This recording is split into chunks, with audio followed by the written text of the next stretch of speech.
एक घने जंगल के बीच स्थित एक छोटा सा गांव, जहां रहस्य और अंधविश्वास का राज था। गांव के बाहरी किनारे पर एक पुराना जर्जर आश्रम था, जहां संत निरंजन दसियों सालों से तपस्या कर रहे थे। लोग कहते थे कि संत निरंजन भविष्य देख सकते हैं और आत्माओं से बात कर सकते हैं। गांव में ही एक औरत थी, सुहानी। वो पेशे से वेश्या थी, लेकिन उसकी आंखों में दर्द और चेहरा मासूमियत से भरा था। लोगों ने उसे हमेशा तिरस्कृत किया, लेकिन वो अपने जीवन से संतुष्ट नहीं थी। उसकी एक ही ख्वाहिश थी, शांति। एक दिन सुहानी ने संत निरंजन के बारे में सुना।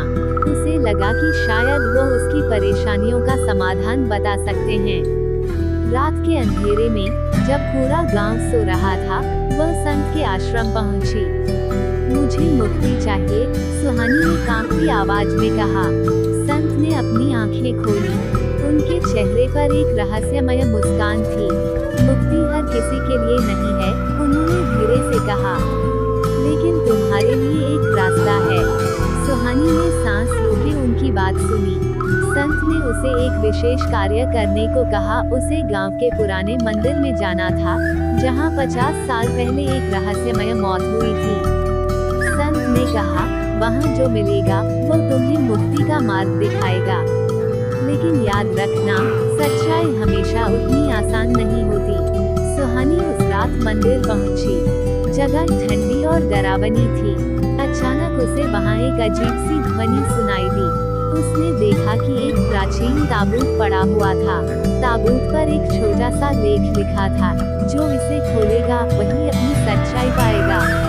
सुहानी ने हिम्मत जुटाई और ताबूत खोला। अंदर एक पुरानी किताब रखी थी। जैसे ही उसने किताब खोली, एक तेज रोशनी फैल गई। उस रोशनी में उसने खुद को देखा, लेकिन ये वही सुहानी नहीं थी। वो एक रानी के रूप में थी, एक ऐसी रानी जिसे उसने विश्वासघाती दरबारियों ने धोखा दिया था। यह उसकी आत्मा का अतीत था। संत अचानक वहां प्रकट हुए। तुम्हारी आत्मा कई जन्मों से भटक रही है, उन्होंने कहा। तुम्हारी मुक्ति का रहस्य इसी किताब में है।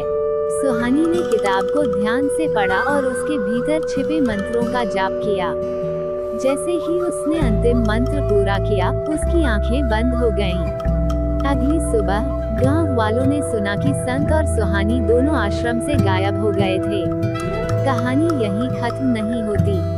गांव के लोग कहते हैं कि जब भी कोई सच्चाई और मुक्ति की तलाश में होता है, तो जंगल से एक धीमी आवाज आती है, मुक्ति भीतर है, बाहर नहीं। क्या सुहानी और संत ने मोक्ष पा लिया था?